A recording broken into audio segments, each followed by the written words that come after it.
Hello viewers, আসসালামু আলাইকুম।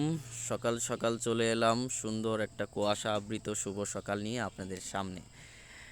এই যে হাঁটতে হাঁটতে সুন্দর একটা বাড়ি চোখে পড়ে গেল, চৌচালা ঘর বলে এগুলোকে। টিন দিয়ে দোতলা করা। মুন্সিগঞ্জ, মাদারীপুর, ফরিদপুর এই সমস্ত গ্রামগুলোতে এই ঘরগুলোই বেশি দেখা যায়। সূর্য উঠছে, লাউ গাছের জাংলার পাতার উপর দিয়ে সূর্য ওঠা, এটা যে মনটাকে কতটা ফ্রেশ করলো আসলে আমি আপনাদের মানে বলে বোঝাতে পারবো না।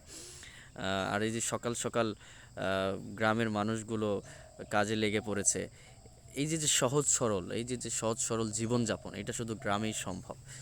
শহরে হয়তো বা এখনও অনেক মানুষ ঘুমায় আছে। শহরে 12টা, 11টা, 12টা পর্যন্ত, দুপুর পর্যন্ত ঘুমায়। তারা আসলে এই মজাটা বুঝবে না। যারা সকালবেলা ওঠে তারাই বুঝবে। আর আমি গ্রামে চলে আসলে আমি তো একদম গ্রামের মানুষের মতোই থাকবো। গ্রামের মতো মানে মানুষের মতো খালি পায়ে থাকবো, মাটি পাড়াবো। আর শীতের সকালে ঘাসের ভিতরে যে শিশিরগুলো জমে সেই শিশিরগুলো আমার পায়ে লাগাবো। এটার মজা অন্যরকম ভাই। এটা যারা করেন, গ্রামে যারা থাকেন তারাই একমাত্র জানে যে এটার কী উপকার এবং এটা কতটা ভালো লাগা কাজ করে। এই যে ঘাসের মধ্যে শিশিরগুলো জমে আছে আপনারা দেখতে পারতেছেন, এই শিশিরগুলো আমি আমার পায়ে লাগাচ্ছি।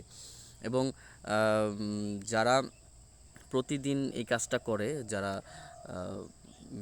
খালি পায়ে হাঁটবে, তারপরে হচ্ছে শিশিরগুলো লাগাবে, তারা কিন্তু জানে যে আসলে এটার কী একটা উপকার যেন আছে, আমি জানি না, তবে উপকার আছে এটা আমি জানি। যাই হোক, এই যে সূর্য আলো ছড়ায়নি এখন পর্যন্ত, কিন্তু সূর্য উঠে গেছে। গ্রামের চারপাশ একদম কুয়াশা আবৃত। আর এর মধ্যেই গ্রামের মানুষজন কাজে লেগে পড়েছে। ওই যে কিছু ধান লাগাইছিল, সেই ধানগুলো কাটতেছিল। কাটা হয়ে গেছে অলমোস্ট, আর অল্প কিছু বাকি আছে, সেগুলো কাটছে। দেখতেই পারতেছেন চারিদিকে খুবই সুন্দর। আমাদের গ্রামটা এখন তো ওই যে ধান টান কেটে ফেলছে, তাই একটু অন্যরকম লাগছে, কিন্তু তারপরেও মাশাল্লাহ আমাদের গ্রাম। আর ধান হলে, এই যে জমিগুলোতে যখন ধান হয় বা সবজি হয়, এই যে শীতকালীন সবজি লাগাবে আগে কিছুদিনের মধ্যেই, তখন আরও আরও সুন্দর লাগে, আরও মনোমুগ্ধকর লাগে দেখতে। আর গ্রামে আসলে যদি সবুজ না পাই, গ্রামে যদি একটু সবুজ না থাকে, গাছপালা না থাকে, তাহলে আমার কাছে সেটা গ্রাম মনে হয় না। অনেক জায়গায় আছে যে গ্রাম কিন্তু গাছপালা কম, সবুজ কম।